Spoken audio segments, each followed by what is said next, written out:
এই সাইডেও দেখা যাচ্ছে দেখছি, বাহ ফাঁকি দেওয়ার মতো লাইন নেই। কি ক কেজি কাদা বাঁধবে?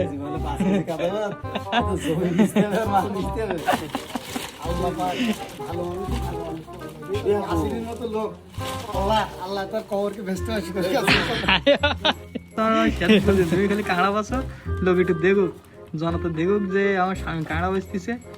এই জীবনে পারে না গ্রেড করতে, তো আন্দাজে পুরি গ্রেড করতেছে। এই নেচছে মনে হয় নরম মাল খাল ব্যাটে নেছে।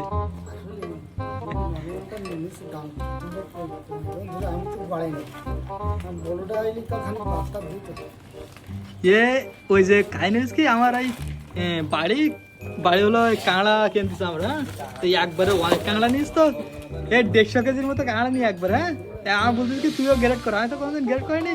আমার চোখের সামনে যা ফুটিস তাই গ্রেড করতে, আর ওই যে লোক কাঁড়া নিয়েছে ওই লোক আমার পাশে এসে বুঝলি ওরে এটা ভালো, এটা নেও, এটা নেও, আমি সেটা নিচ্ছি। আমার লাস্টে দেখলাম সব কট সব আমরা খাচ্ছি সেই রাম। এর নতুন মাল তো এখন সব নিচ্ছে ওই নর্মাল, তোমার যে মাল হোক না কেন নিচ্ছে, সমস্যা নেই। দেখ এটা বাঁচতে বলো বলিস তাই সাইমটা কি নর্মাল মাল নিলে হবে? ব্যবসাটা ভাসি যাবে। ওই বস্তাতে তুলিস মোরা কাঁকড়া। তাহলে এত সময় ধরে বাদ দিছে এই কয়টা নাই, এই কটা বাদ দিছি আর এই কটা নিয়েছি, আর তা তো লস হয়ে গে। মোরা কাঁকড়া একটা নিয়ে যেতে দেখ ওই সব কি মোরা কাঁকড়া নিস কে? এটা তোমার, তুমি বাবুর পাশে যাও, এটা আর বললে বাবু পার্টনার তো সমস্যা না, ওর তো বাড়ি পাশে যাবো আর দুবেলা করতে লাগে। দেখি একটু কিরাম হচ্ছে। আর শামিম এই মাল গ্রেড করে সব মুরা মাল তাই নেড়ে গেছে, আমি একটু মারবো দেখি।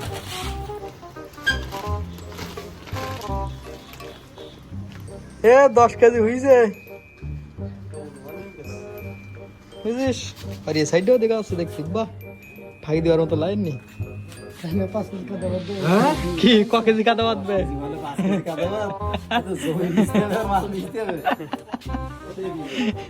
কথাটা কাদা বাঁধবে।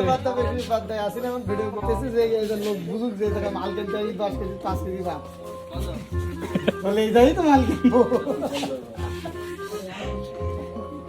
চলো আমরা এখন জমি বিক্রি করতে হবে আর ওই টাকাতে কাঁকড়া কিনে নিই। চলো চলো আল্লাহ পাক ভালো মানুষ, ভালো মানুষ আসির মতো লোক। আল্লাহ আল্লাহ তার কবরকে ব্যস্ত আসি।